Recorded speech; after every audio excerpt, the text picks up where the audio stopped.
یہ جو بینک بیچا ہے شیئرز تباہ کیے ہیں جس میں 4600 تو چائنیز کے شیئر تھے 9000 میں سے 10 لاکھ تھے کسی کے 8 لاکھ تھے 1000 روپے ہو گیا. اب یہ بینک کس کو بیچا؟ بینک اسلامی کو. بینک اسلامی کے لیے یہ آئی ایم ایف کی رپورٹ ہے کہ وہ خود ڈیفالٹ کر رہا تھا, اس کے پاس رننگ کیپٹل KASB بینک سے بھی کم تھا, اور اس پہ یہ الزام لگا رہا ہے آپ کا اسٹیٹ بینک کا گورنر جو اس سازش کا سب سے بڑا شریک ہے. یہ اسٹیٹ بینک کا گورنر یہ اسٹیٹ بینک کا گورنر کہہ رہا ہے ڈاکٹر صاحب کہ ان کے پاس فنڈز کی کمی تھی, 10 ارب روپے پورے نہیں تھے, اس لیے یہ بینک جو ہے ہم نے نیلام کیا.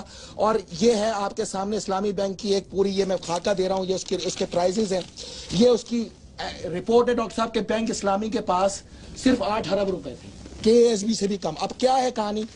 اسلامی بینک کو یہ تو دے دیا انہوں نے. اسلامی بینک کا ڈائریکٹر کون ہے؟ ایک ہے مفتہ اسماعیل, ایک ہے اسحاق ڈار, ایک اس کا بیٹا علی ڈار. یہ مختلف لوگوں نے بینک اسلامی کو کے تمام شیئرز لیے ہوئے ایک ہی خاندان نے.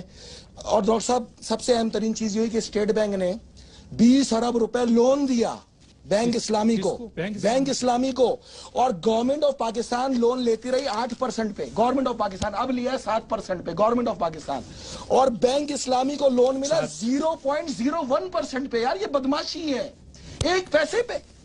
بھائی مجھے بھی 1300 روپے کے اندر بینک خریدنا ہے, میں یہ بینک اب 1300 روپے میں خریدوں گا, اس کے باپ میں ہمت نہیں ہے کہ مجھے نہ بیچے. اس نے اپنے گھر کی جائیداد بنائی ہوئی ہے اسٹیٹ بینک گورنر نے. یہ بدماشی کر رہا ہے پاکستان کے اندر. جس پاکستان کا گورنر اسٹیٹ بینک کی بدماش ہو وہاں کون شیئر لے گا؟ ایسے ہی سٹاک گرے گی, ایسے ہی تباہ ہوگا. یہ چائنیز کے اوپر ایک دھاگا ڈالا انہوں نے, چائنیز کے تمام شیئر ہولڈروں کو بھگا دیا. بورڈ آف ڈائریکٹر کو ممبرز کون ہیں اس میں؟ اس میں تمام ہے ڈاکٹر صاحب, پوری لسٹ لکھی ہوئی ہے اس کے اندر. اور میں آپ کو اس کے, اور یہ بھی مسلم کمرشل بینک کے ساتھ جو کیا تھا یہ انہوں نے اس سے بھی گھٹیا حرکت ہے. وہ تو پھر بھی کچھ اربوں روپے میں بیچا تھا, تو 1000 روپے میں بیچ دیا. 1 کلو بکرے کا گوشت نہیں آتا, 30 ارب روپے کا بینک. اور اس کا خریدار کون تھا؟